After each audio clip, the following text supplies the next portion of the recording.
Looks like we're live, Rami. Shall we begin? Yes, we are. Hey, everyone. If you could hear us loud and clear, please feel free to post in the chat, whether you are on X, YouTube, Instagram, and let us know where you're tuning in from. So just as we wait for more people to join, good to hear that the audio is perfect. We've had a couple of issues with this in the past. Dimitri, I'm currently tuning in from Paris, France. Just a quick layover here. Earlier in the week, I was in Tunisia, where I had the opportunity to, well, my trip coincided with the 14th anniversary of the Tunisian Revolution. I've learned a lot about how that unfolded, how that developed, and where Tunisia is right now and where it's heading. I'm hoping to publish a report as soon as I get some translation done. Fun fact, the translation work is being done in Gaza. So with the ceasefire coming into place, this might expedite the translation work. I was also in Hammam where Israel had bombarded. I wasn't able to complete my report from there. I'm hoping to come back and complete it. Dimitri, where were you earlier this week?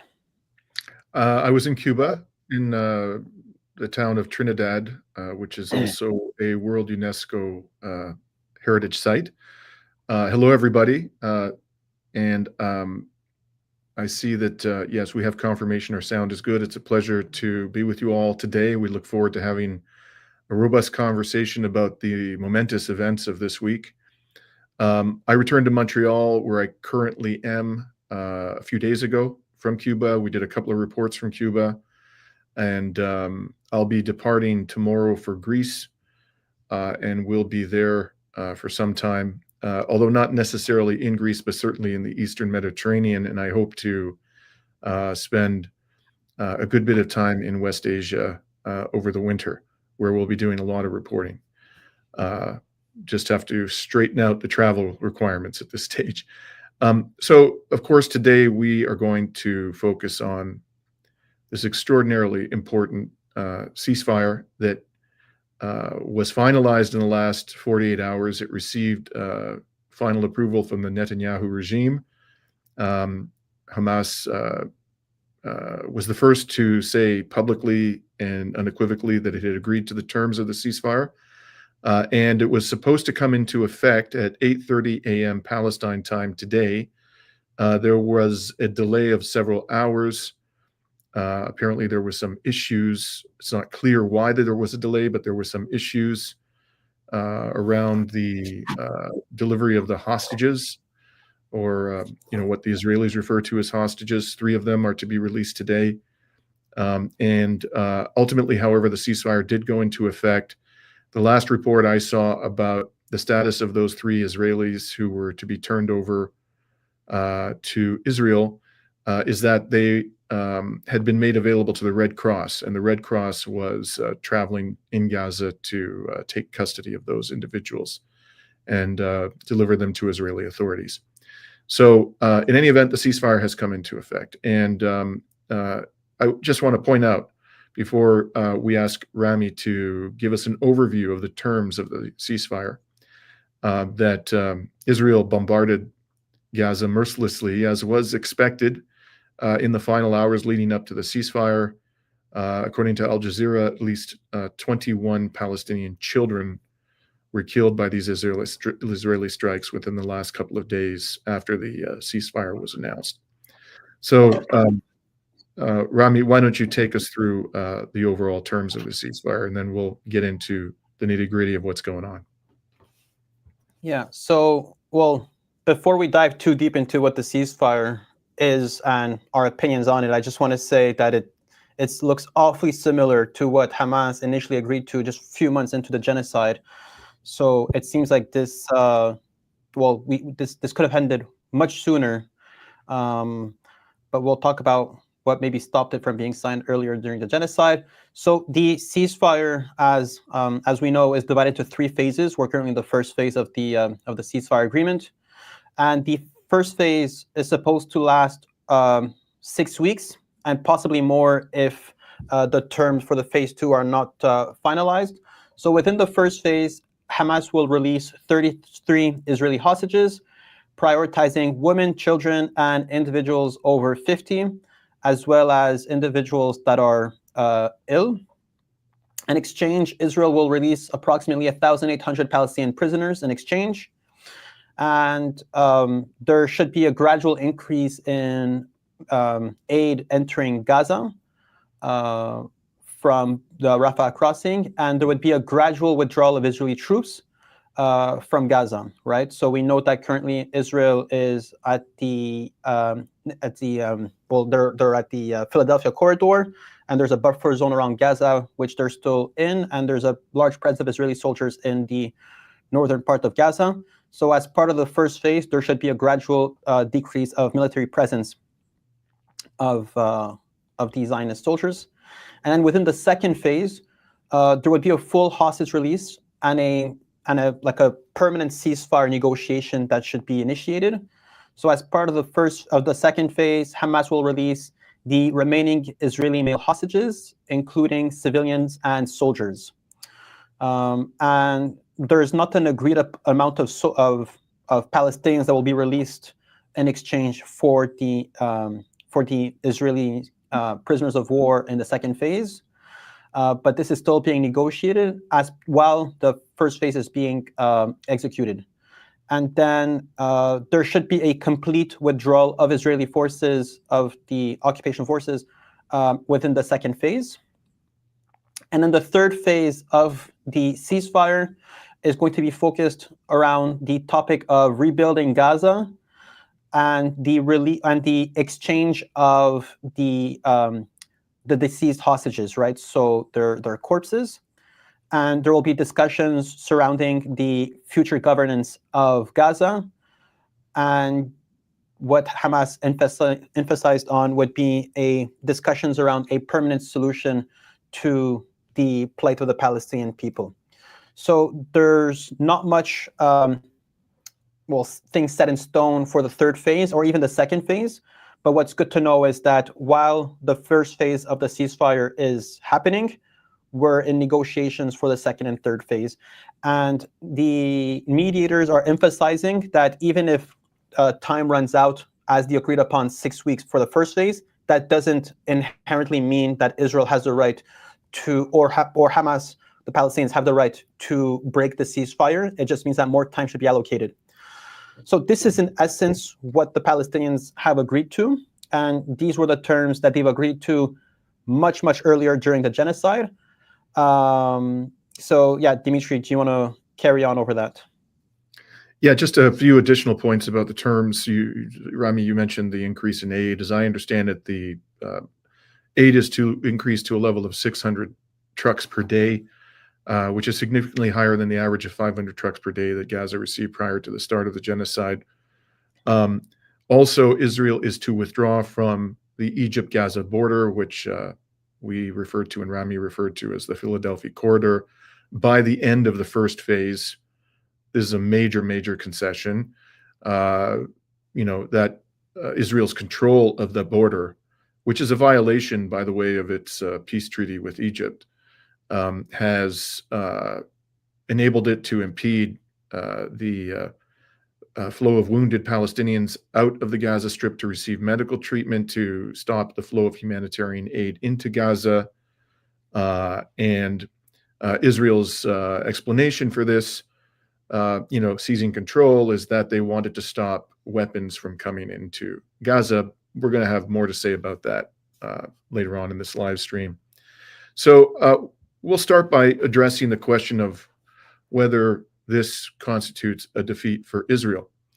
And before we explore that question, I'd like to share with you what the opposing parties are saying themselves about this ceasefire deal. Let's start, first of all, with the reaction of Palestinians in Gaza. Can we pull up video one?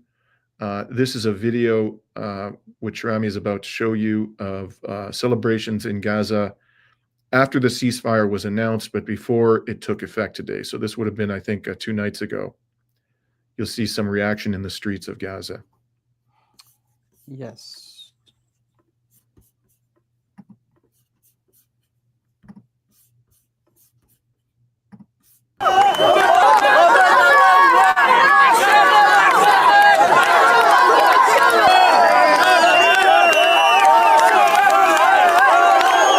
هذه الساعات بنستناها من سنة وسنة ونص.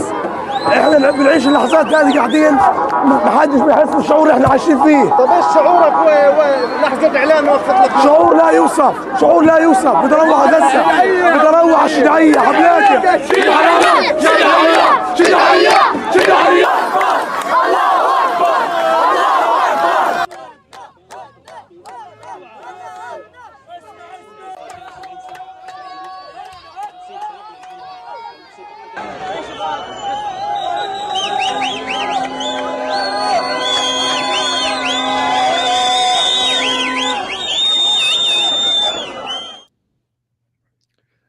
Now, we'd like to show you some scenes from Gaza today after the ceasefire went into effect. And you will not have seen in the video we just showed you any armed fighters. However, once the ceasefire went into effect, resistance fighters actually came out into the streets today and in broad daylight to join the celebration of their fellow Palestinians in Gaza. Dimitri, the file seems to be corrupted. Maybe we could move on while I try to find another source for the video. Sure. So now let's take a look at how the Israeli press and Israeli commentators have reacted to the deal. I'm going to give you a sampling of what we're hearing from the Israeli press. And I think this is pretty representative. That's certainly my sense from my review of the Israeli press. The Israel Hayom newspaper, quoting a commentator by the name of Ariel Kahana, described the ceasefire agreement as a resounding failure. The Yedioth Achronoth, I'm mispronouncing that newspaper, an Israeli newspaper, quoting a commentator by the name of Avi Issacharoff, said that this is a bad deal for the state of Israel and the people of Israel. However, it is the least bad agreement that any state and any people, and certainly the people of Israel, were obligated to reach to salvage what could be saved. The agreement includes problematic elements, such as uncertainty over how many of the 33 individuals to be released in the first phase are still alive. Hundreds of Hamas captives will be released, becoming the backbone of a new Hamas that will rapidly rebuild its strength. Another article in Israel Hayom, quoting a commentator, Sarah Cohen, said, unfortunately, after 15 months of fighting, this is the deal that the Israeli government managed to put on the table, and this is an extremely disappointing outcome. The deal is bad, and the prices we are being asked to pay are steep and have serious consequences. Not only is Israel releasing thousands of captives, but it is also undoing many of the war's achievements.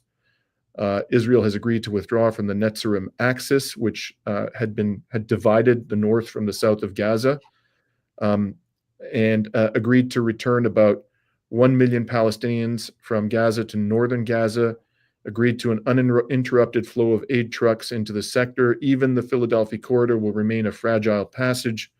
And of course, the deal as it stands leaves behind all the young men. Then the Israeli Occupation Army radio correspondent, or a correspondent, said that the head of Mossad admitted that the exchange deal is extremely bad, but must be carried out due to the situation we have reached. The Arab affairs commentator on Israel's channel I-24 News by the name of Tzvi Yeheskeli said that there are indeed celebrations of joy in Gaza. The most difficult thing for me this morning is seeing these scenes. 15 months of fighting, and we have not succeeded in changing the equations of war in Gaza. I find myself asking, what have we accomplished here in a year and 5 months? We destroyed many homes, lost our finest soldiers, and in the end, the outcome remains the same. Hamas is rejoicing, aid is entering, and the elite are returning.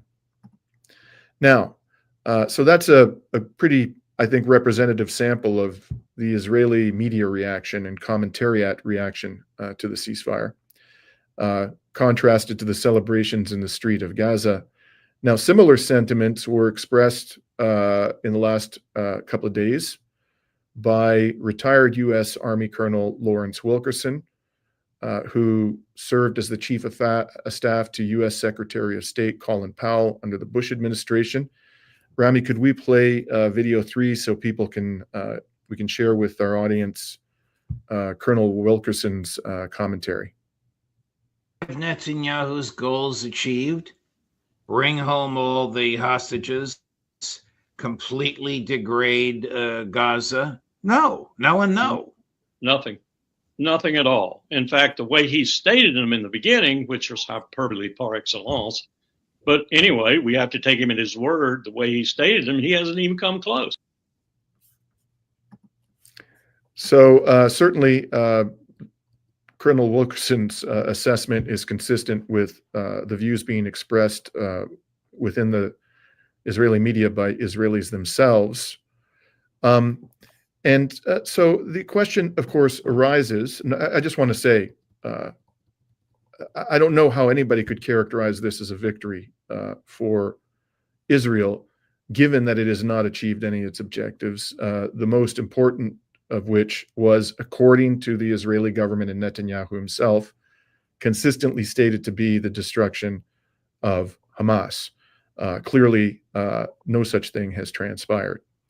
And in fact, even Antony Blinken, a perpetrator of this genocide, within the last couple of weeks, acknowledged that the destruction of Gaza has been a very powerful recruitment tool for Hamas and other resistance groups. And some are asking whether, in fact, in terms of the number of fighters available to it, Hamas is even stronger than it was when this genocide began. Now, all of this raises the question, why did the Netanyahu regime accept the deal? In an interview this week on Judging Freedom with Judge Andrew Napolitano, Professor John Mearsheimer gave what I consider to be a convincing explanation for why Netanyahu ultimately capitulated and accepted the terms, which, as Rami said, were essentially the same as those on the table in May of last year, before a number of hostages were killed by Israel itself in Gaza. Could we play video 4, Rami, which is Professor Mearsheimer's statements on Judging Freedom?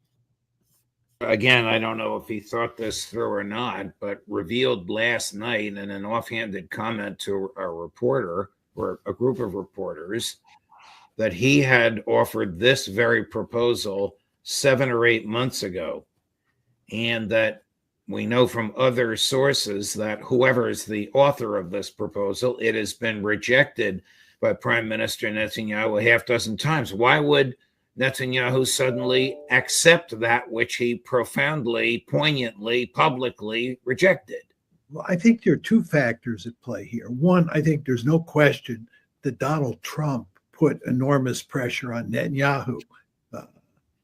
Let's face it, Trump doesn't want this war to be raging when he moves into office. So he has a deep-seated interest to shut it down, and he played hardball with Netanyahu, no question. The other factor is that the Israelis are in deep trouble inside of Gaza. There have been a spate of articles in the Israeli press, and this includes newspapers that are sympathetic to the Netanyahu government, that make it clear that Hamas has basically reconstituted itself and is not in bad shape at all. In fact, it looks like it is in as formidable shape as it was on October 7th. Now, with respect to Professor Mearsheimer's first point, he said there were two factors, the first one being pressure from Trump. This has been confirmed by a number of sources. Could you pull up the Axios article, image 5, Rami? And as we're waiting for Rami to do that, you know, the sources include Arab diplomats who told the Israeli press that in basically a day, Trump accomplished more than the Biden administration accomplished in terms of bringing this massacre to an end during the entire 15 months of the genocide. The Israeli press, people who are confidants of Netanyahu, have gone on gone public with their complaints about pressure applied by Donald Trump's envoy in this matter, a real estate investor by the name of Steve Witkoff. And Axios, which is notoriously pro-Democratic Party, in an article essentially acknowledged as much. It worked really hard, the Axios article, to give as much credit as it could to Biden. But in the end, this is what Axios felt obliged to report. In the meetings after his arrival last Friday, Witkoff stressed, so this would have been 2 Fridays ago, Witkoff stressed to the Qatari prime minister that Trump wanted a deal and expected the mediators to push Hamas to make one. He told Netanyahu, quote, "Trump is serious about this deal. Don't ruin this." Witkoff also asked Netanyahu to send in more senior officials to negotiate with a mandate to close the deal, and Netanyahu agreed to do so. Then further down in the Axios article says what they're saying. An Israeli official told Axios that was an unprecedented moment in the U.S.-Israel relationship and credited Witkoff for injecting Trump momentum into the meeting. Witkoff played a crucial role in the negotiations over the last few days, applying pressure from Trump. It was an X factor, another Israeli official said. And Graham told Axios that all players involved understood that Witkoff speaks for Trump. People in the region don't want to start on a bad foot with Trump. Now, I'm going to have a lot to say about this, but it is, I think, quite clear because so many sources, American sources, Israeli sources, and other sources are confirming the key role that Witkoff played at the existence of Donald Trump. That, I think Mearsheimer is entirely correct to say, was a very important factor. Now, with respect to Mearsheimer's second point, military pressure, Israeli media reported this week that since October 2024, so this would have been, in the last quarter of 2024 and the beginning of January, Israel lost 55 officers and soldiers in Gaza, 15 of them in the past week alone in Beit Hanun, which is in the northernmost part of Gaza. And I think it's instructive for us to look at a map so you'll see where Beit Hanun is. Could you pull up image 6, Rami? Yeah. And as Rami is doing that, I just want to point out, I was in Palestine in March of last year, and I spent most of my time in the West Bank and East Jerusalem, but I did try to enter Gaza from Israel, and I drove from East Jerusalem to Sderot, which is, you'll see sort of in the middle on the right-hand side of this image, the village or the settlement of Sderot, S-D-E-R-O-T. Thank you, Rami. And then there's the dotted line signifying the border between Gaza and Israel. And just on the other side of that border, you'll see Beit Hanun. So in the center of the screen. Thank you, Rami. Now, in between Sderot, you can't see it on this map, but in between Sderot and Beit Hanun, on the Israeli side of the border, there is an elevation called Camel Hill. And when I drove to Sderot, because I tried to enter, all the entry points were closed off into Gaza, but I went to this hill, Camel Hill, which overlooks the north of Gaza. I spent an afternoon there by myself filming. I did a report from there. There were drones overhead. I saw a gigantic explosion, which I recorded, again, posted the video of that on Reason to Resist. And just standing there for an afternoon in horror watching this, I could see myself back in March, which was almost a year ago, the level of destruction and the level of violence that was being visited upon the north of Gaza. And that's also true, of course, of the Jabalia refugee camp, which you can see between Beit Hanun and the Mediterranean coastline. Absolute devastation. And Beit Hanun is particularly vulnerable to Israeli occupation and attacks because, it has Israeli forces to the north of it. It's at the corner there, and to the east of it and to the south of it. It's basically surrounded on 2 or 3 sides by Israeli watchtowers, military outposts, automatic machine guns, and so forth. So you would think that if there's any part of the Gaza Strip that Israeli forces would have been able over 15 months to clear of Hamas fighters and to fully and securely occupy, it would have been Beit Hanun. But in fact, they suffered severe casualties right up until the implementation of this ceasefire in that extraordinarily vulnerable part of the Gaza Strip. I don't know how anybody can characterize that as anything other than an astonishing defeat for Israel's military in the Gaza Strip. The Israeli army previously declared northern Gaza, all of it, as secured, with the majority of the population already terrorized out of the area. And in fact, all indications were that Israel's genocidal military wanted to set this area up as the initial part of the Gaza Strip where new settlements would be constructed.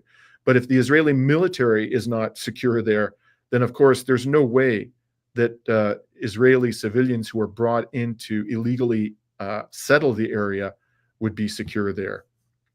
Now, shortly before the ceasefire deal was finalized, Israel's Channel 12 correspondent Almog Boker quoted testimonies from Israeli fighters in Beit Hanun. And I'm going to give you a sample of what they told him. We are fighting under the watchful eyes of cameras, and the militants have rigged every alley with explosives, activating them from tunnels. Their underground system is fully operational, eliminating the need for face-to-face combat. Another comment, we don't see them with our eyes. For a week and a half, there has been no direct visual on the enemy. They have covered all of Beit Hanun with massive amounts of explosives and remnants of airstrike rockets. Every alley and intersection is equipped with advanced cameras, including 360-degree thermal cameras. Another comment from an Israeli soldier who had fought in Beit Hanun. They operate smartly, choosing when and what targets to detonate explosives for or not. They monitor movements underground through cameras. If it's a drone, they do nothing. But if it's a military force, they detonate the explosives. And a final comment, they detonate the explosives, and when evacuations are announced, they come out and fire at the rescue forces. Now, I think this is such important information about what has transpired in Gaza over the last 15 months. So I want to get into some more detail about this. Rami, could you please display image 7? So in October of last year, so this was a year into the genocide, after which, by which point Israel had prematurely and incorrectly declared northern Gaza to be secure, the West Point published an article by a U.S. military officer in which he talked about the lessons learned up until that point in time from the grueling warfare in the Gaza Strip.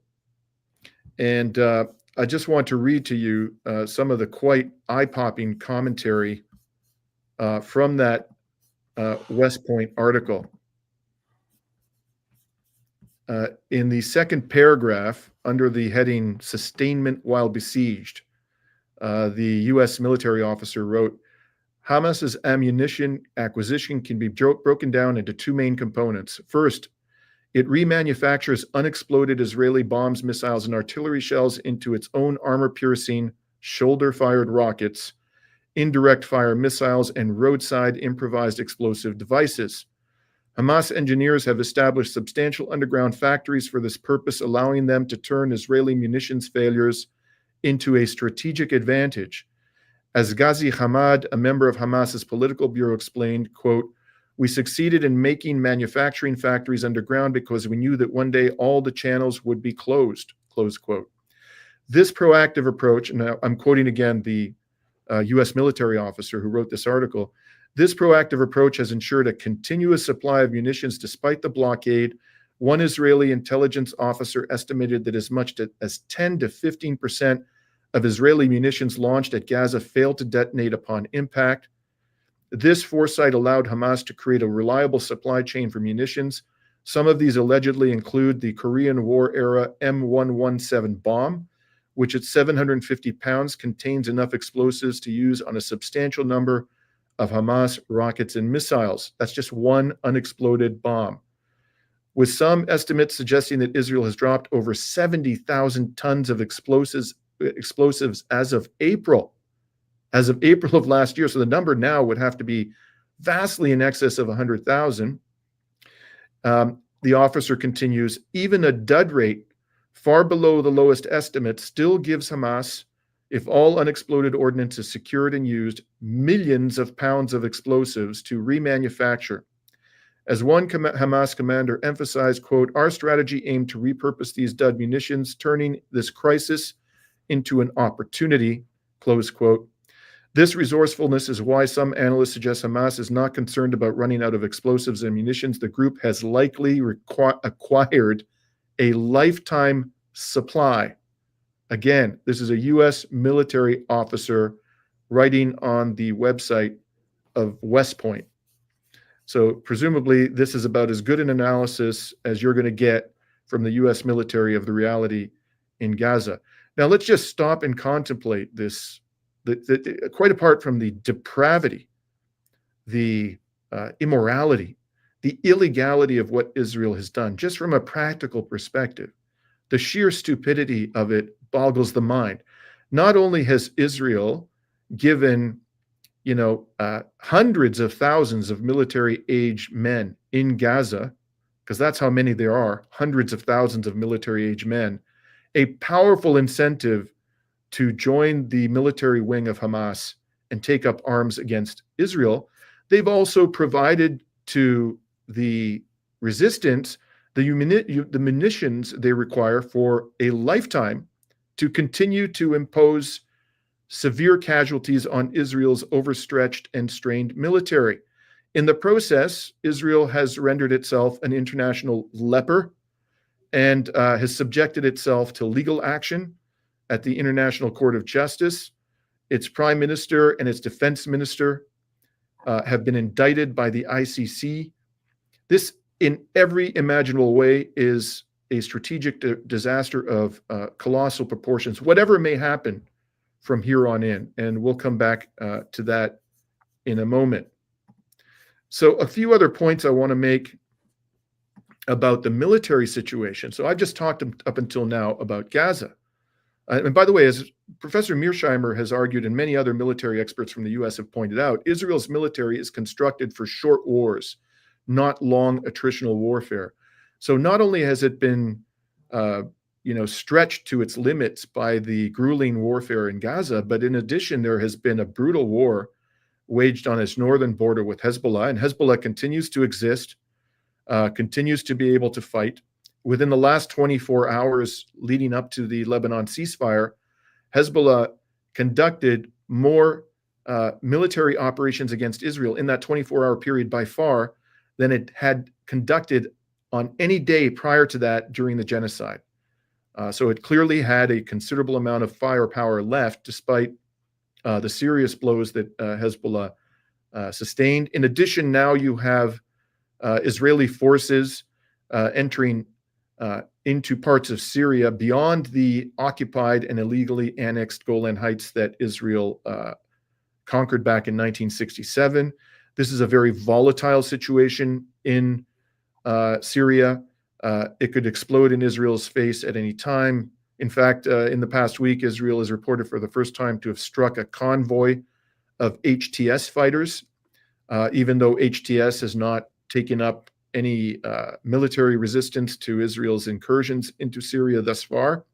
So on top of all of that, Ansar Allah in Yemen has continued to fire numerous missiles and drones at Israel. It fired 5, 6, 7 of them just in the week up to the ceasefire. Landings and takeoffs at Ben Gurion Airport in Tel Aviv were briefly suspended due to one missile launch. Israeli media reported that medical teams responded to treat 11 people injured while heading to shelters in response to these missile launches and drone launches from Yemen. 4 other Israelis were treated for panic attacks in response to those missile launches and drone launches from Yemen. Ansar Allah claimed that one of the targets during the past week was Israel's Ministry of Defense in the area of Jaffa, and that was targeted with a Du Al-Figar type ballistic missile. Ansarallah claimed that that missile reached its target with high accuracy and that Israel's interception systems failed to intercept it. We're in no position to confirm or deny whether or not the missile launched at the Ministry of Defense, as they call it in Israel, struck its target or got anywhere close to its target. But Israel did acknowledge that a number of missiles and drones were launched at it by Ansarallah in the days leading up to this ceasefire. So you're talking here about a military force that was breaking at the seams and in dire need of a cessation of hostilities in Gaza. So undoubtedly, Mearsheimer is correct to point that out as a major factor in the decision to accept these terms, which Israel could have accepted in May of last year. Now, one thing, before we move on from this subject, I've seen repeatedly, in the commentary, and sometimes I see this even from, well-meaning supporters of the Palestinian cause, that the bar for victory for the Palestinian resistance is very low relative to the Israeli military, that all the resistance has to do is survive and continue fighting to win. I think that this is a grotesque mischaracterization of the reality. In fact, the bar for victory for the resistance is very high. They have to continue fighting in Gaza despite the gigantic levels of destruction that Israel has visited upon the civilian population, Hamas itself, and the infrastructure of the besieged enclave. They have to continue fighting despite the fact that they have no air defenses at all, despite the fact that the United States has supplied virtually unlimited amounts of munitions to Israel during this 15-month period. And the United States has by far the biggest military budget in the world, much larger than Russia and China combined. This is what the resistance in Gaza had to survive. Israel, on the other hand, to destroy Hamas, can do it largely from a safe distance. Because the resistance has no air defense units, they can just pummel Gaza relentlessly. And they also can cut off the flow of weapons into Gaza because they control all the borders throughout this period, even the border with Egypt. And they have been starving the population, not just the civilian population, but the resistance fighters as well, for over a year now. So if you ask me, I think it's just a matter of basic common sense. Surviving in these circumstances and continuing to put up resistance is a much taller order. It's a much more difficult task than actually destroying the resistance. So the bar for victory for the resistance, I would say, is much higher than it is for the oppressor. So now I want to turn to a subject which has been a major bone of contention on Reason to Resist during the last year, because I think these developments say a lot about the debate that's been going on around the power of the Israel lobby. Now, there is a large and prominent school of thought, both inside the Palestinian Solidarity Movement and outside the Palestinian Solidarity Movement, that the Israel lobby is so powerful that even the President of the United States cannot resist its dictates. And I want to play for you sort of the prime, at an intellectual level, an academic level, probably the two leading proponents of this theory have been Professor John Mearsheimer and Stephen Walton. Let me say that I have a lot of respect for their work, even though I've disagreed with them about this from day one. But I'd like to play a clip for you from Professor Mearsheimer's recent appearance on Just Judging Freedom to start off our discussion. And that's clip video 8. Can't change Israeli policy, but Donald Trump can, just as Joe Biden could have, had he had the fortitude and understanding to do it. Well, we'll see. I mean, you told me about this side agreement, and the third dimension of the side agreement was that Trump basically agreed that the Israelis could go back into Gaza when they see fit.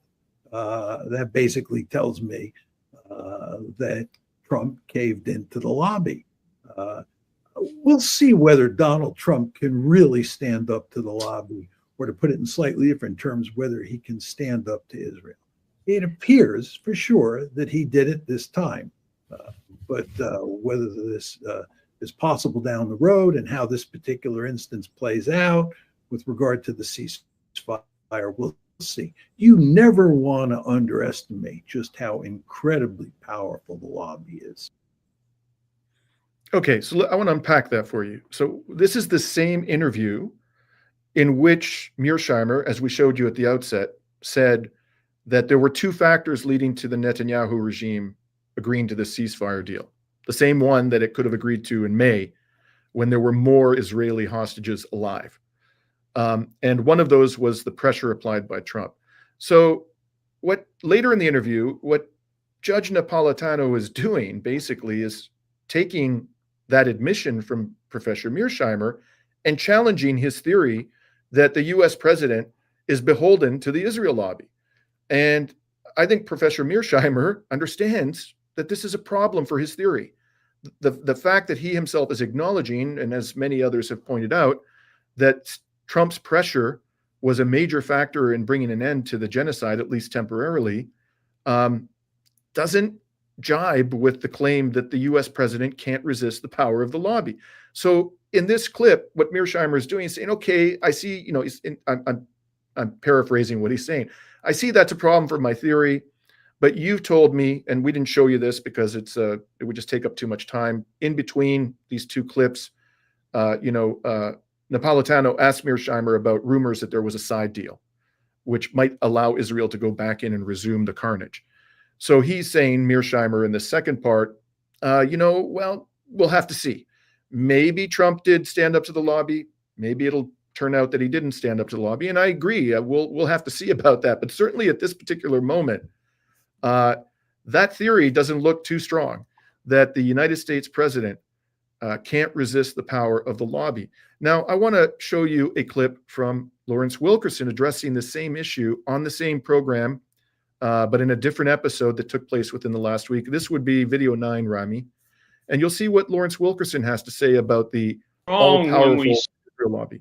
Say that Tony Blinken, Joe Biden, Sullivan, you name the person in this country, Paul Wolfowitz in my administration, whose office, and Douglas Feith, whose office even more so, was invested by Mossad during the seminal years of the 2003 Iraq War. I've come to the conclusion they're doing our bidding, Judge.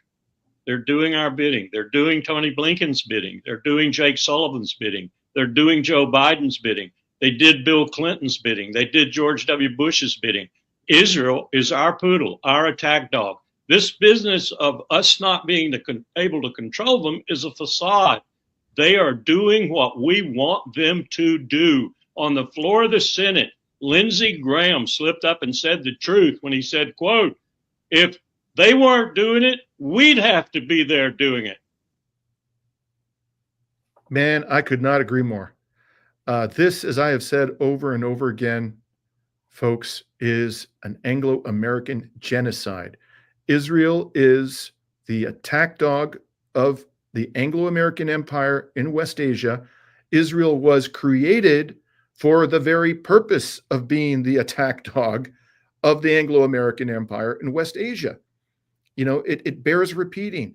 At the time of Israel's creation, in the very first country, the very first government to recognize the creation of Israel was the Truman administration in the United States. Within minutes of the Zionist colonizers declaring the creation of Israel, the United States government rushed in and recognized it. And prior to that time, U.S. military planners had acknowledged publicly that the fossil fuel resources of West Asia were, as they put it, a stupendous source of strategic power and one of the greatest material prizes in human history.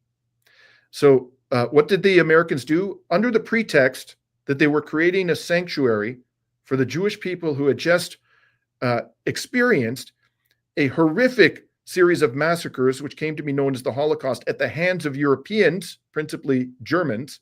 Under that pretext, they sent Western-oriented Europeans of Jewish origin to a land that belonged to somebody else and divested those people of their land using the most brutal force in order to establish what is, in effect, a large U.S. military base masquerading as a country, or as Alexander Haig, the former U.S. Secretary of State, and I believe under Ronald Reagan, called it an unsinkable aircraft carrier for the United States. That's what Israel is.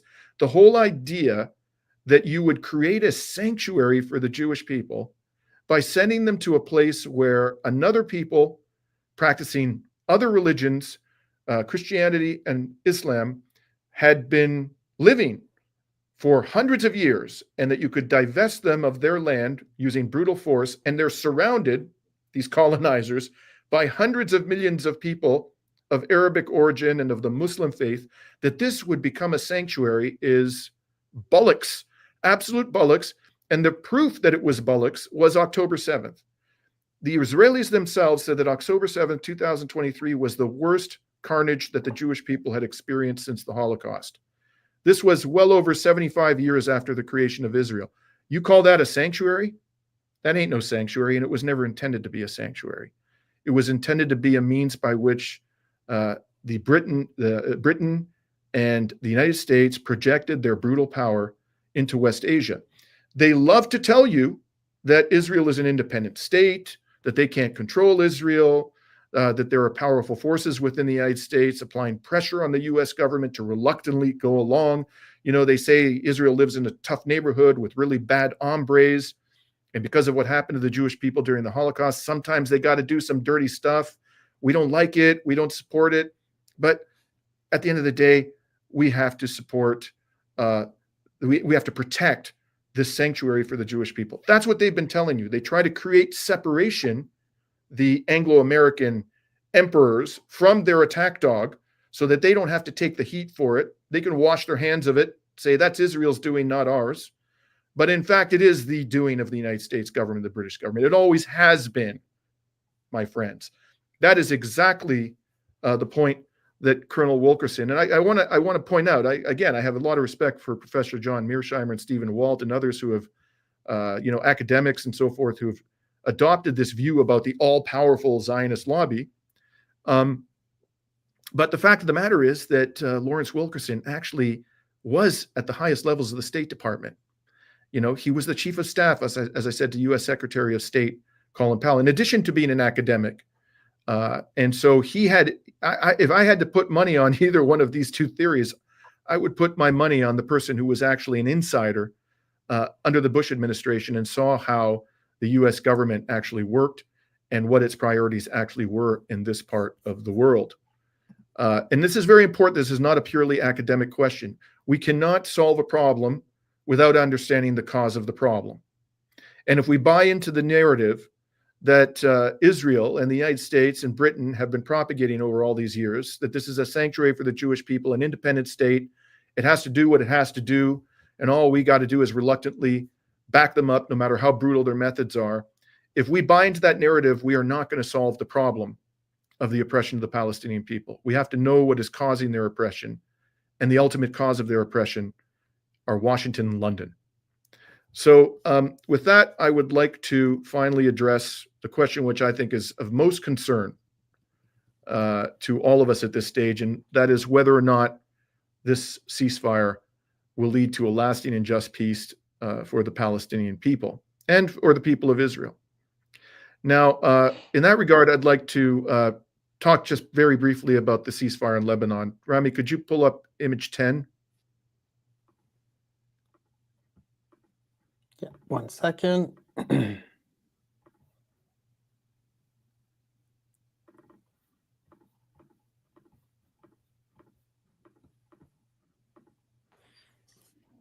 So this is, to remind everybody, the ceasefire in Lebanon went into effect on November 27th. It's set to expire in about a week.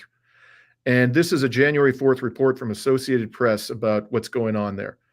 And they say a fragile ceasefire between Israel and the Lebanese militant group Hezbollah has held up for over a month, even as its terms seem unlikely to be met by the agreed upon date. The deal struck on November 27th to halt the war required Hezbollah to immediately lay down its arms in South Lebanon and give Israel 60 days to withdraw its forces there and hand over control to the Lebanese army and UN peacekeepers. So far, Israel has withdrawn from just 2 of the dozens of towns it holds in southern Lebanon. And this is the key money shot. It has continued striking what it says are bases belonging to Hezbollah, which it accuses of attempting to launch rockets and move weapons before they can be confiscated and destroyed. And on a prior report about 2 or 3 weeks ago, I interviewed Lebanese journalist Hadi Hotait, who was my guide on my trips to Lebanon during the past year. And he talked not just about the attacks on military targets. He said that a number of these attacks had killed civilians, quite a few civilians in South Lebanon. The point here, folks, is that, you're looking for an indication of how Israel is likely to respond to the Gaza ceasefire. All you have to do is look to the northern border, where it has systematically violated the ceasefire in Lebanon, relentlessly, as a matter of fact. It's treated that ceasefire like toilet paper. And as I've indicated, there's a strong sentiment within Israel that this is a bad deal for Israel, the ceasefire in Gaza. And so, they have a powerful incentive in Israel to resume the war and trash the ceasefire. So I operate on the assumption that there will be violations of the ceasefire by Israel. And I think they're going to be significant, and there's going to be quite a few of them. But that doesn't mean necessarily that we're going to go back to the horrible situation which endured for 15 months. There are three, as I see it, big questions here, serious questions. The first one is, how far will Israel go in violating the ceasefire? Number two, how will resistance groups respond to those violations? And thirdly, and perhaps most importantly, how will Trump react to Israel's efforts to undermine the ceasefire and resume the war? And finally, what could Israel accomplish? This may even be a more important question than the question of how Trump is going to react. What could Israel accomplish by resuming the war, given the condition of its military, its abject failure to defeat the resistance in Gaza, and the availability to the resistance of all those unexploded munitions, which apparently it has learned how to use to great effect? I would suggest that Israel would accomplish nothing but more suffering and pain, not just for the Palestinian people, but for its own military forces. So to me, it's far from clear at this stage, although I do believe Israel will violate the ceasefire and will do so in significant ways and on numerous occasions. It's far from clear that we're going to end up back where we were prior to the agreement to conclude this ceasefire agreement. So with that, Rami, I'd like to invite you to comment on any aspect of what I've had to say, but I think also I'm very interested, I know many of our audience members are, how you as a Palestinian feel about all of this, as you watch your fellow Palestinians celebrating the streets of Gaza and so forth today. Dimitri, going through Instagram, seeing my fellow relatives or my comrades, my Palestinian brothers and sisters in Gaza celebrating, obviously is a extreme source of motivation for what we're doing, right? Seeing them celebrate immediately lets me know that whatever agreement we got is good. And the deeper we look into this agreement, the more we realize that the Palestinian people has been extremely steadfast and strong and resilient in their resistance. There's a couple of things that really stood out for me. And the first one is that when Hamas was presented the agreement, the first thing they did is they ran it through all factions in Gaza. And that just shows the democratic nature and structure of Hamas. And seeing all the support being given to Hamas throughout this genocide and war of attrition in Gaza really cemented Hamas's position as the sole representative of the Palestinian people, right? We know that the Palestinian people are kind of advocated in two different places. We have the Palestinian Authority, led by Mahmoud Abbas, whose term as president of Palestine expired 15 years ago. And then we have the Hamas movement that has been renewing itself continuously, even throughout the current war in Gaza, was able to renew itself and stay close to the people, close to the resistance. We know that Hamas, during the agreement, when it was negotiating the release of the Palestinian prisoners, they didn't advocate for the release of their own members in prison. They advocated for the release of all Palestinian prisoners, regardless of what factions. And that includes advocating for the release of Marwan Barghouti, who in some way would be the leader if he was out of prison, right? He, according to polls in Palestine, would be the best person to lead the Fatah movement, which would be a different branch or a different form of advocacy within the Fatah faction. So seeing Hamas having that political maturity to understand that the Palestinian movement is multifaceted is quite telling of the way they operate. And one thing that is extremely interesting as well from the Hamas movement is that whenever they take decisions, they take into consideration Palestinians from all different places, right? So we have the Palestinians in Gaza, West Bank, but also the Palestinian refugees in Lebanon, Syria, Jordan, but also the Palestinian that is in the diaspora like myself that are, well, currently I'm in France, but in Canada and beyond. And Hamas has always stood very strong on the notion of the right of return being something that they're not really to compromise with. So Hamas really was able to gain support from Gaza and beyond, and from all Palestinians, and come out of this truly as the real voice of the Palestinian people. And it's not because of necessarily their ideology, but because of their connection with the people, and they chose the path that the Palestinian people is extremely aligned with. Now, why did Israel accept this deal? It's very simple, because the Palestinian resistance was never going to surrender. The opportunities were there for them to surrender, and they never took it. Up until the last minute of the ceasefire, Hamas was hitting Israeli tanks and inflicting heavy casualties on Israel. This war could have lasted one day, as it could have lasted another 5 years. Hamas and the resistance in Gaza had no intentions to ever surrender and to stay steadfast until they reach their objectives. And according to the different factions in Gaza that agreed to the ceasefire, they see that the ceasefire goes hand in hand with their ambitions to their initial ambitions when they launched the October 7th attack. Now, what could we expect from Israel after the ceasefire? Well, the real question is that there has never really been a ceasefire, right? Israel has continuously been attacking Palestinians even before 1948. Israel attacking Lebanon beyond the agreement of November 2024 is nothing new. If you ask people in Lebanon, it's a monthly occurrence to hear Israeli jets flying over Beirut and shaking the windows and buildings.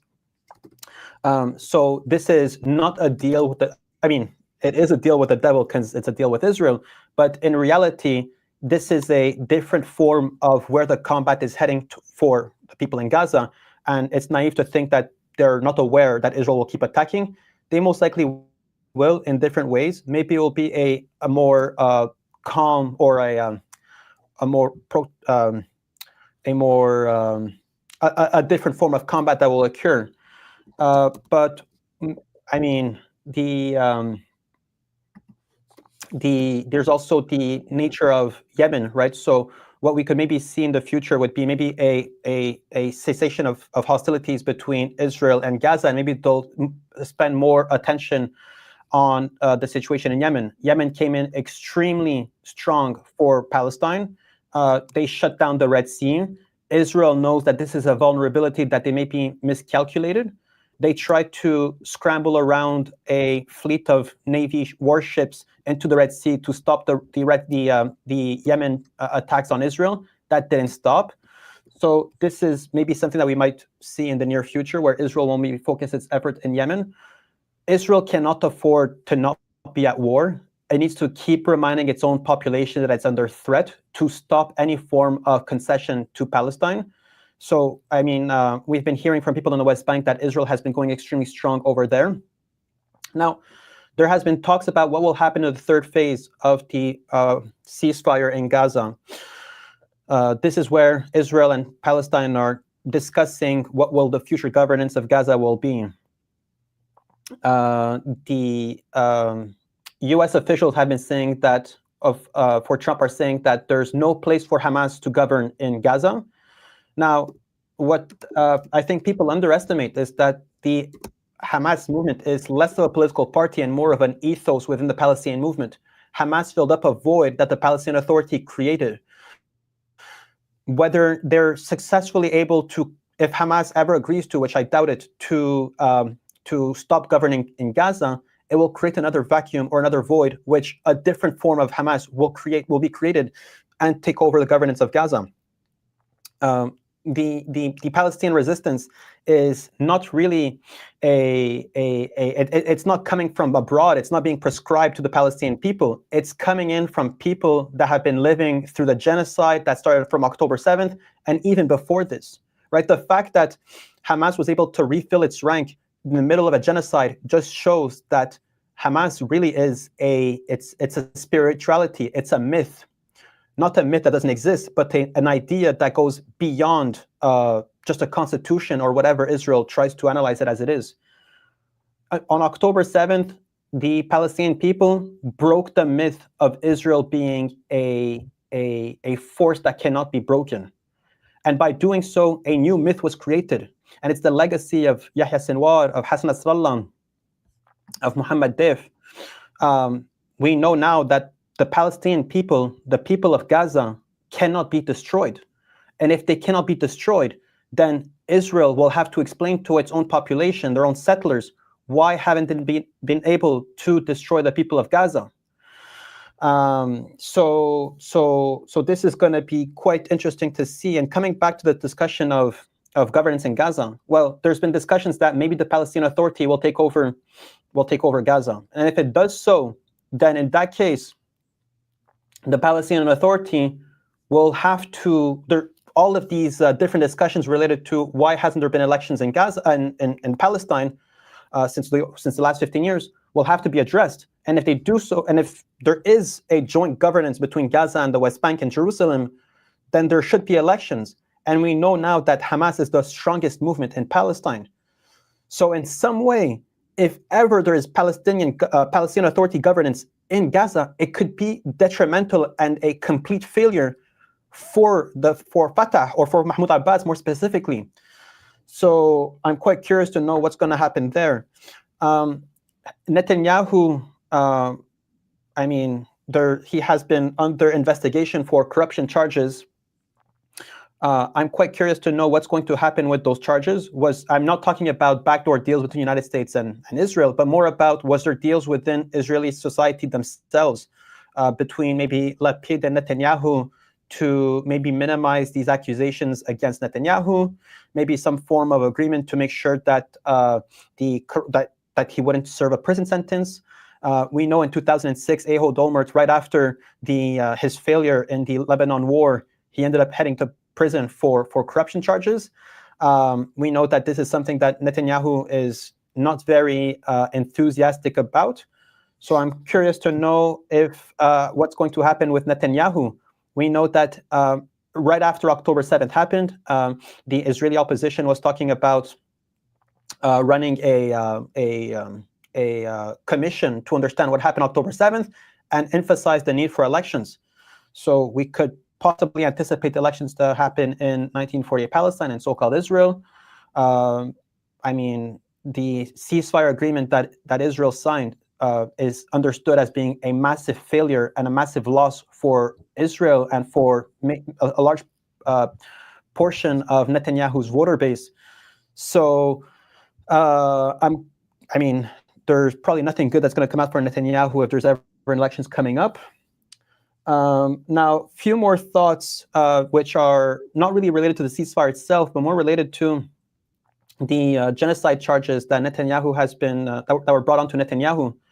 Borrell, the leader of the European Union, has said that it's a great form of hypocrisy to see Poland, Italy not abiding by the arrest warrants given to Netanyahu, and that double standard removes the legitimacy of the European Union when it comes to pushing other countries to enforce arrest warrants against Putin himself. So truly, if there was one theme that we could summarize the October 7th genocide, is blatant hypocrisy, and that goes as well to Sam Husseini, who was roughened up at the Blinken's press conference in the United States. the way he was pretty much bullied around, tossed around, and then evacuated out of the room. And then I believe a few minutes later, Blinken spoke about press freedom across the world, all while cracking down on journalists back in his own country.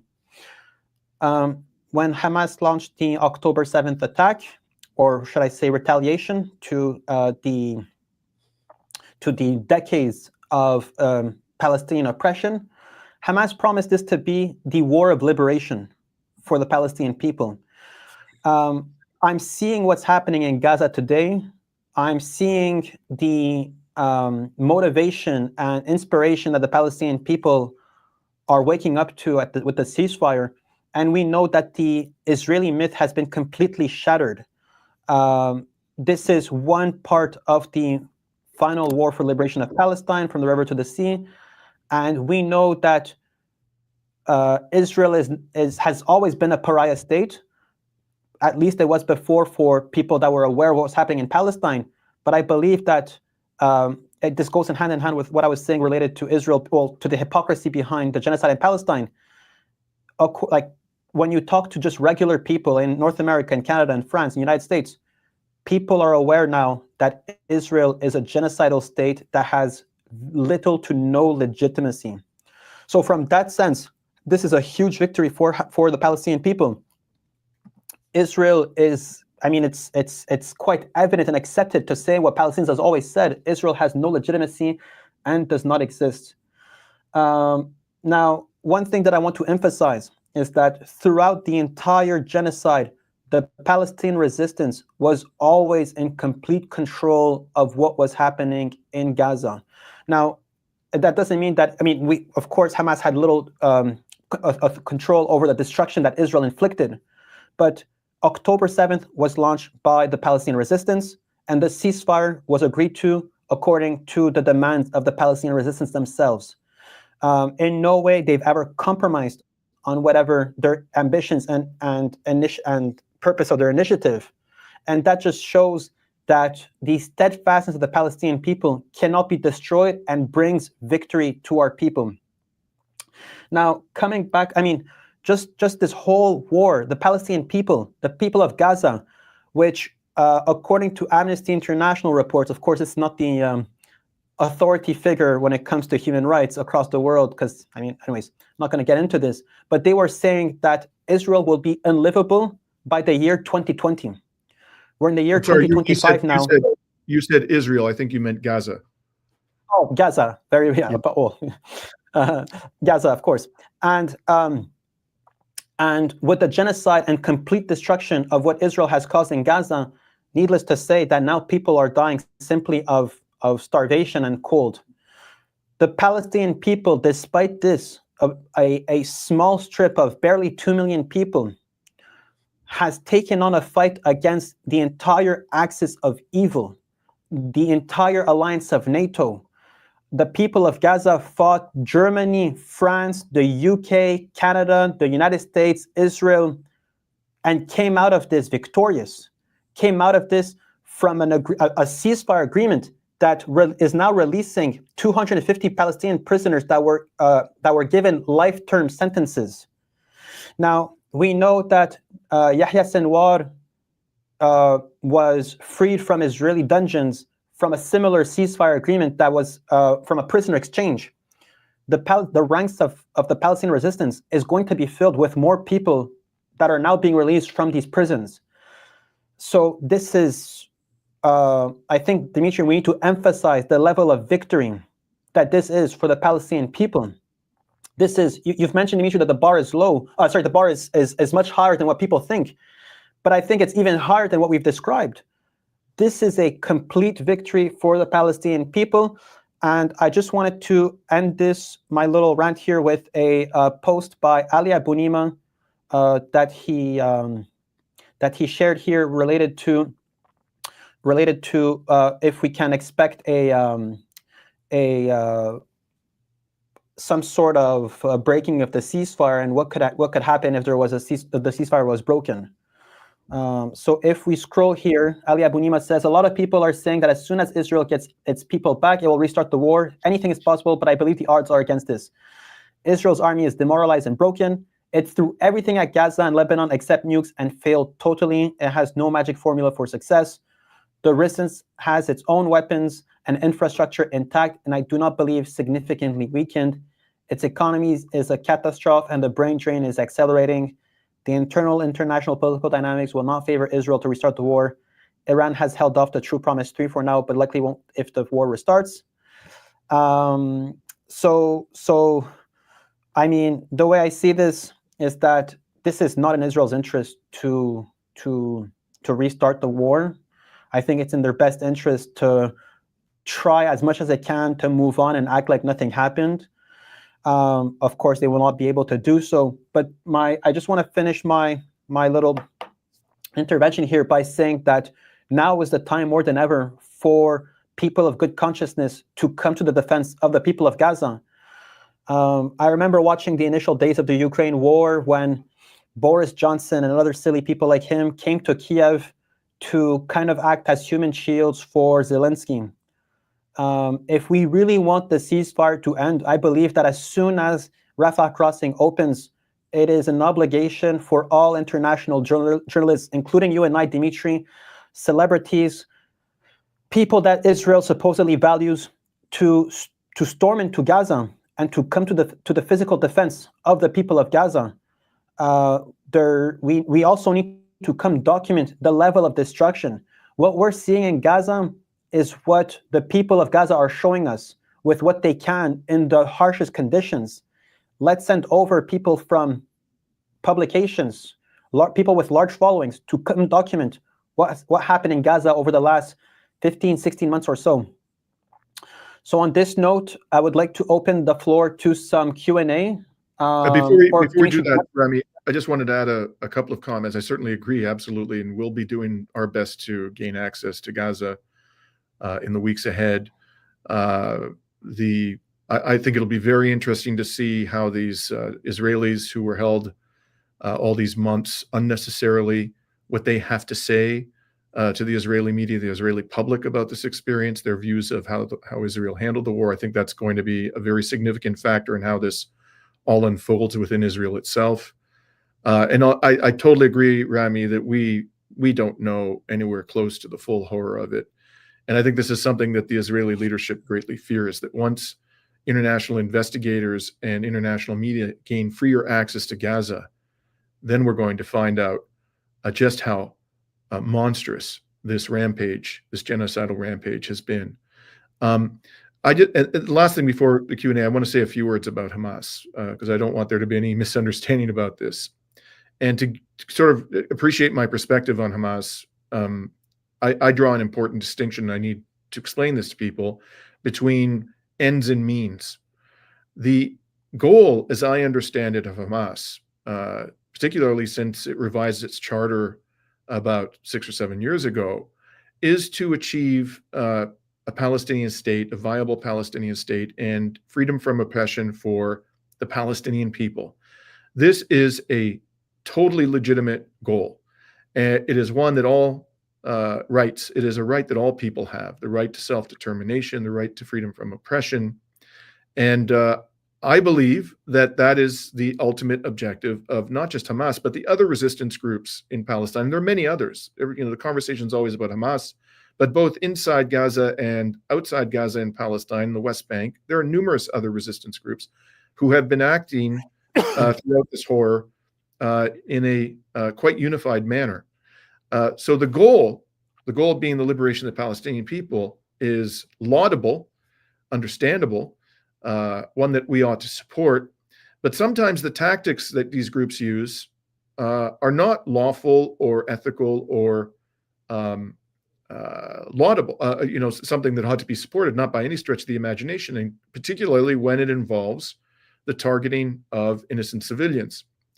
Now, I don't want anybody to take our commentary about Hamas to be an endorsement of any illegitimate tactics that that group or any other resistance group may have employed. But the goal is laudable, the goal is lawful, the goal is moral, the freedom and independence of the Palestinian people. And a lot of the tactics that they do employ, and I'm talking here specifically about combat against the occupation forces, are entirely moral and lawful. The Palestinians have a right to employ armed resistance against the occupier and the various security and military forces. Now, what happened on October 7th, the resistance fighters, the evidence strongly indicates that they did both of these things. They targeted Israeli military and security forces, but they also targeted some civilians. Now, how many is unclear, because evidence has emerged a long time ago, as others in the independent media space have documented carefully, that a number of the civilians were killed by Israeli forces themselves in implementation of the Hannibal Directive. We don't know how many, we may never know, but the number who were actually killed, the number of civilians actually killed by Palestinian militants is unclear. Another thing that's unclear is whether or not these militants were directed by the leadership of the organization to do this, to attack civilians. Just because people do horrible things in combat doesn't necessarily mean they were directed by the leadership of their military organization to do it. That's something that remains to be determined, in my view. I just don't want there to be any interpretation of what we're saying here today as being an endorsement of attacks on civilians by anybody, because we don't endorse that, we condemn it. But at the same time, we do not hesitate to say that the overall goal of these resistance groups is honorable. And oftentimes they do employ methods that are completely and entirely defensible, namely resisting, if necessary by force, the occupying military forces. So with that, Rami, those are the only other additional comments I wanted to add. Please feel free to open this up to Q&A. Yeah, Dimitri, we've had some interesting questions coming in. This one is from Valerie 1010, who says, what will be the impact of the testimony of released hostages? Well, I'll give you my view, and Rami, feel free to chime in. You may hear a lot of them bitterly condemn the Israeli government for not having freed them earlier. You may hear them say that, in fact, it was the bombardment by the Israeli military forces that posed the greatest threat to them, that caused them the greatest anxiety, that caused the greatest casualties to the other Israeli hostages. They may say that they were treated well by Hamas. All of this would be very, very problematic for the narrative. Now, they may come out and they may say, Hamas treated us terribly, we were tortured. We'll have to see what their accounts are, and whatever they have to say, we should, apply a healthy dose of critical thinking and skepticism. But if there's a lot of anger coming from these liberated hostages towards the Israeli government, I think that's going to pose a very significant political problem for the government. And right now it is knee deep, it is neck high actually, in political problems and a political crisis. Rami, you have any other further thoughts on how the testimonies of the liberated hostages might affect this? I mean, Israel is extremely reluctant to let their own hostages come out and speak. We saw with the first prisoner exchange how they spoke about their conditions, and the treatment of Hamas. One thing that we also know is that Israel killed its own hostages, its own prisoners. So I think it's going to be a question of time to see what's going to happen. We might never hear from them, and that would be for reasons that I think Dimitri has mentioned. But we also know that Israel is looking for some sensationalist narrative of how they were living in awful conditions. Keep in mind that everyone in Gaza was living in horrible conditions during the genocide. I mean, I don't want to go too deep into this, but we've seen the conditions of people dying of starvation. So this is, any notion of mistreatment, I think, has to be compared to the regular living situation of people in Gaza as well. But it's going to be, time will tell. We're going to see, keep an eye on it. The next question is from Mary SCSC, who says, will Clarissa Ward be going? That was related to me calling on international journalists to enter Gaza. Yeah. If she's going to do that sensational amount of I mean, she wouldn't need to be that sensationalist in Gaza, considering the situation is quite dire and awful. Now, I don't think she's on the purpose. Her payroll is for the purpose of showing what's the truth. I'm sure she's welcome to enter Gaza and document it. But yeah, Dimitri, any thoughts on your end? Whatever we get from Clarissa Ward is going to be a misleading picture. That's all I can say with any confidence. And now that the bombs have stopped falling on the heads of the Palestinian children, maybe she'll be tempted to go back in. We'll see. Then we have Imtiaz Siddiq, who says, will there be an all-for-all exchange? It doesn't seem like this is what's going to happen. There is a special ratio of prisoner to Palestinian hostages, as you can call them. I believe for the first round, it's one Israeli woman, children, for 30 Palestinian women and children as well. And I believe when it will come to male soldiers, it will be 1 for 100. Now, that's going to be a huge number of Palestinian prisoners that will be released. I believe for the first stage, it should be something around 1,800. For the first phase, it should be around 1,800. It will not be an all for all. We know that there's around 10,000 or so Palestinian prisoners in prison that we need to release. Many of the Palestinian prisoners are also without charges on administrative detention, which is heavily criticized and unlawful. Any thoughts on your end, Dimitri? Yeah, I mentioned, how that it'll be interesting to hear what the Israeli detainees say, but it's going to be equally interesting and important to hear what the Palestinian detainees have to say when they come out and how they're received by their fellow Palestinians. In the first very brief and aborted ceasefire, I watched very carefully the commentary and the celebrations around the liberated Palestinians who emerged as part of that deal in the early weeks of the genocide. This time, there's going to be many more of them, and they're going to be of a much higher profile, much better known to Palestinian society and internationally.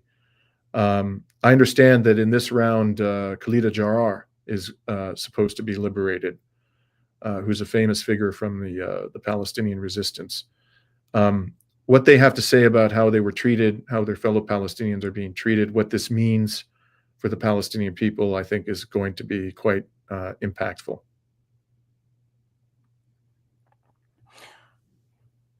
The next question that we have is, what would be the repercussions for Israel if it does not implement further than the first phase of the ceasefire agreement? Well, it's not going to get the military detainees who are supposed to remain in the custody of the resistance groups at the end of the first phase. They'll get a bunch of, a good number of the remaining detainees, living detainees out, but that would leave, military detainees, dozens of them potentially, in the custody of resistance groups. So this has been structured in such a way, it seems to me, to give Israel a powerful incentive to either prolong the initial 6-week period extensively while further negotiations go on, or to at least conclude the second phase so that they can secure all of the living detainees. I think within Israel, there will be a very, very harsh reaction from the families of the detainees, the Israeli detainees and their supporters, if Israel effectively ends the ceasefire before dozens of them have been liberated. So there's going to be a lot of pressure on the Netanyahu regime to at least do the second stage. To me, the real sticking point is going to be around the permanent ceasefire. And, undoubtedly, the Israelis are going to demand that Hamas be disempowered, it be disarmed. Probably at a minimum, they'll demand that its leaders be exiled and that somebody else take over the Gaza Strip. And you're seeing a lot of reports in the West calling for the Palestinian Authority to do that, to take over the Gaza Strip. Personally, I think, I'm interested to hear what you have to say about this, Rami, but I think it's an absolute pipe dream, the idea that the Palestinian Authority is going to take power in Gaza. I don't think there's any prospect of, they're deeply unpopular at the leadership level. They've been killing Palestinians in the occupied West Bank, the forces of the Palestinian Authority, imprisoning them. They've become a proxy, certainly at the leadership level, of the Israeli military. So for a lot of Palestinians, and by the way, the polls show both in Gaza and in the occupied West Bank that a substantial majority of Palestinians support Hamas, whatever you may think of Hamas. That's just the reality. So I think the people in Gaza, after what they've experienced, would be, violently opposed to what they regard as a proxy of the occupier coming in and taking over their communities and ruling over them after what they've done to the Palestinians in the West Bank.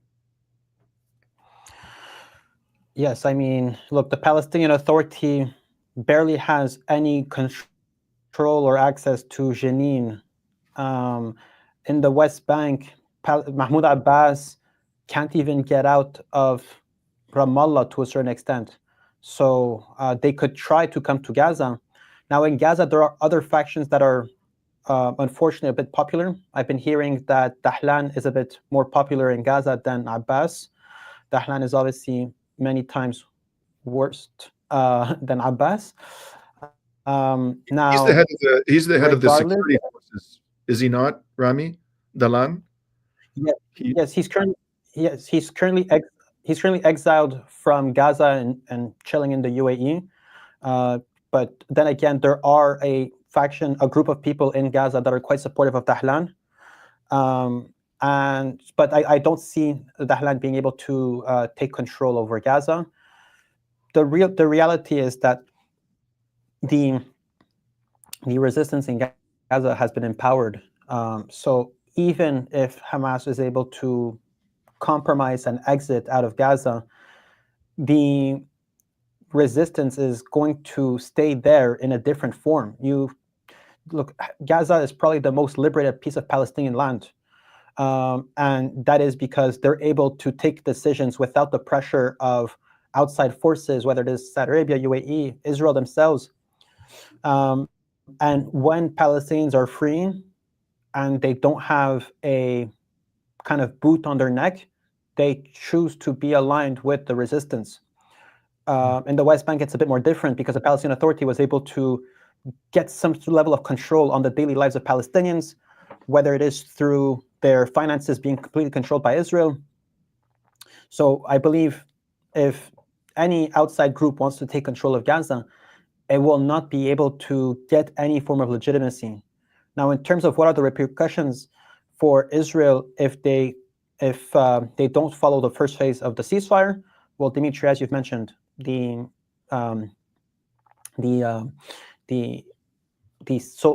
soldier hostages, part of the second phase, will most likely not be released. But also, we know that the ceasefire is quite anticipated from different levels of the branches of security of Israel and as well from the family of the hostages. So the coalition and Netanyahu's political ambitions are going to be extremely tested if the second phase of the ceasefire is not enforced properly. I have a bit more doubts on the third phase more than the second phase, because we know that the main objective of Israel is to get all hostages back. They should be able to get this if the first phase and the second phase is enforced. Now, the third phase is the corpses of the soldiers. We know that this is also important for Israel, but probably their military ambitions might be more important. But then again, they know that in 1.5 years of operations, they were not able to get any of their military objectives completed, and they never will. So yeah, so I mean, it's hard to say for sure if the ceasefire will stand or not. None of us will ever be able to predict. But I believe that the resistance in Gaza will not fall into the bait of letting Israel continue this war. And I believe that we could expect a large amount of restraint from the resistance and trying to enforce this deal. We know that the resistance wanted to have this deal happen much sooner than Israel. So that's my little thought on this. Let's see what. I see a question about Professor Mearsheimer and Scott Ritter, which you see that question? It's Big D called out. U.S. Navy net? Yes. Yeah. Called out Professor Mearsheimer, Scott Ritter, and Lawrence Will. I'm not sure what is that LLK. Not sure what that refers to. Yeah, I mean, again, let me start by saying we got a lot of respect for Professor Mearsheimer and for Scott Ritter. Absolutely.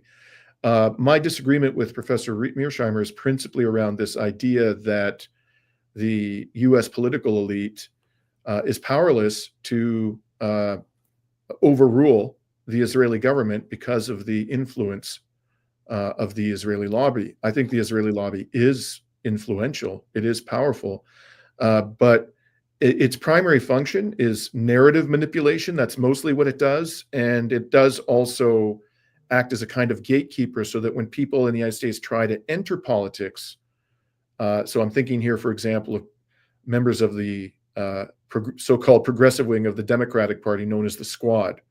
You know, the Israel lobby has proven very adept at destroying the political careers of less influential and powerful and established political candidates, like, for example, Jamal Bowman or Cori Bush. They did a very efficient job, the Israel lobby, of destroying their careers. But you're talking about a totally different ball of wax when you're talking about the president of the United States. That is a level of power that none of those lower level politicians has ever had. So it's one thing to say that the lobby is effective at destroying them and their political careers. It's another thing to say that the lobby can effectively veto decisions by the United States president. I don't buy that. I never have. I think the president has the power, as has been demonstrated by Trump in this case, to impose his or her will upon the government of Israel when and if they deem it to be in the national interest to do so. When it comes to Scott Ritter, my disagreement with Scott Ritter was, again, I have a lot of respect for Scott Ritter for a lot of the work he's done, and I think his contribution to the discourse around Palestine has been extremely valuable.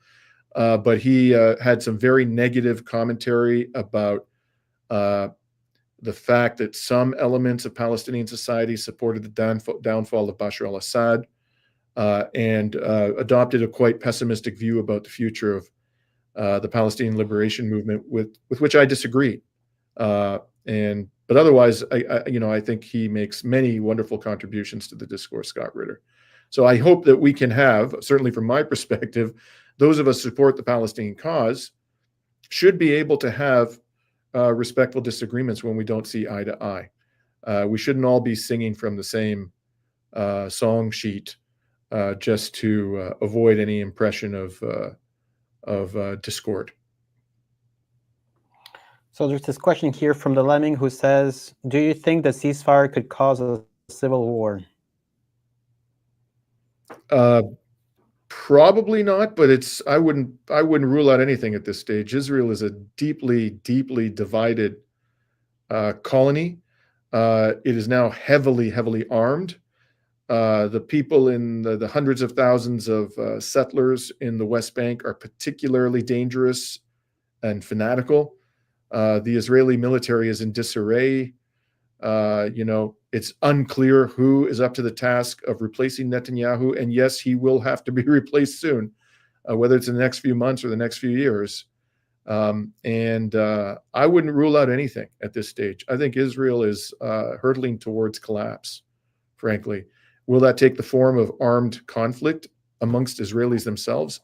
I don't think so. I hope not, but I think anything is possible. Dimitri, do you think we could take one last question? Sure.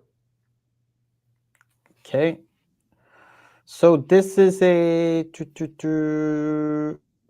is a question by Adrian Dittman, who says, what do you think about Pierre Poilievre's shameful positions on Palestine and Iran? I think the man is unfit to be the Prime Minister of Canada or even the mayor of the local 7-Eleven. and I've said so. I've taken to referring to Pierre Poilievre as the yapping Zionist chihuahua of Canadian politics, because all he does is simply yap out talking points from the Israel lobby. He's even advocated for war on Iran. I mean, the man is, a bloodthirsty neocon who simply doesn't have the moral character necessary to be a responsible and effective leader of this country or any other country. I mean, on Pierre Poilievre himself, this just shows the quality of political leaders that we have in Canada. From Pierre Poilievre to Justin Trudeau to Jagmeet Singh, their positions on Palestine are all extremely shameful. They've done little to nothing in stopping a genocide. We know that genocide is the biggest crime against humanity, and all of them are all complicit in this. I don't see myself voting in Canadian elections. I mean, yeah. So you don't have to vote. I wouldn't limit. I'm sorry, Rami. I just saw a question down there. Who do we vote for? Then I get asked this a lot.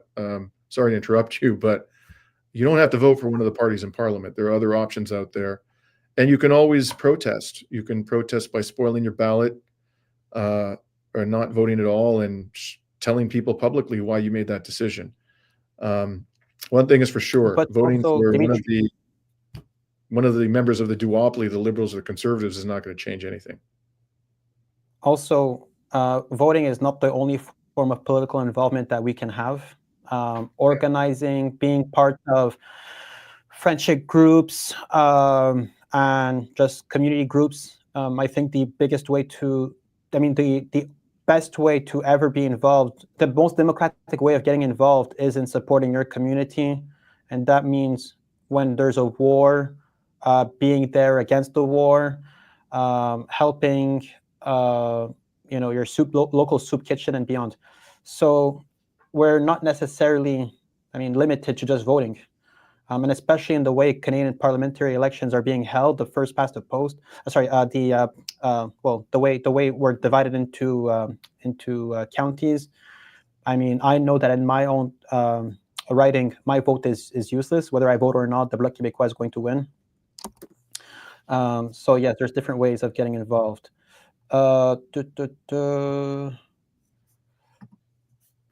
We may need to wrap this up, Rami. We're now beyond 90 minutes, unless you see a question there that you think we really should answer. Maybe there's one, which is from Hassan F, who says, would it be more effective to focus on shutting down the prison rather than releasing thousands of prisoners? From a legal standpoint, what is your opinion on this as well? Thanks, guys. I'm not sure what Hassan is referring to when he says the prison. Do you have an understanding, Rami, of what? I believe he's challenging. I believe he's challenging the legality of Offer Prison and the prisons that are basically holding Palestinian prisoners, where there's torture happening and people being held on administrative detention. Yes. So I believe his question is. Go for it. Yeah, if that's what Hassan means, and I think you're probably right. Absolutely, these prisons are legal and moral abominations that should be shut down. Israel, and by the way, not only is it a violation of international law for Israel to hold these people indefinitely without charge or conviction, and to subject them to the levels of abuse and privation that they've experienced, but also taking occupied individuals out of the occupied territory into another jurisdiction and holding them there is itself a violation of international law.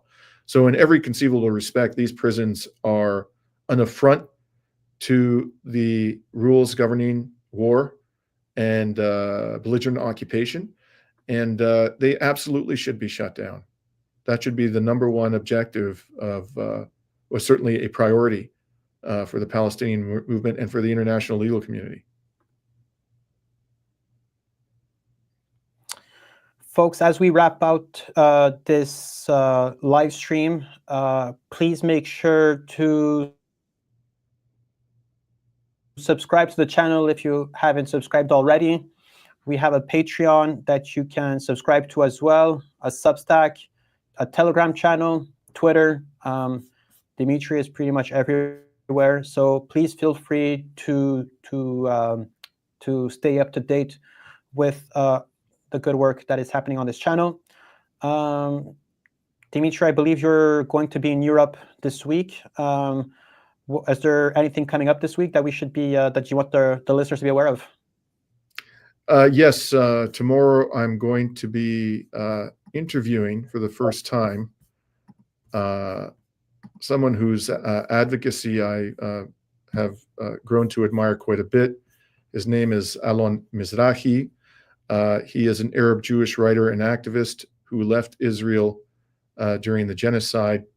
And I'm looking forward to having a good conversation with him tomorrow, just before, a few hours before I get on the plane and return to Greece. The next time you hear from me after that will be from the Eastern Mediterranean.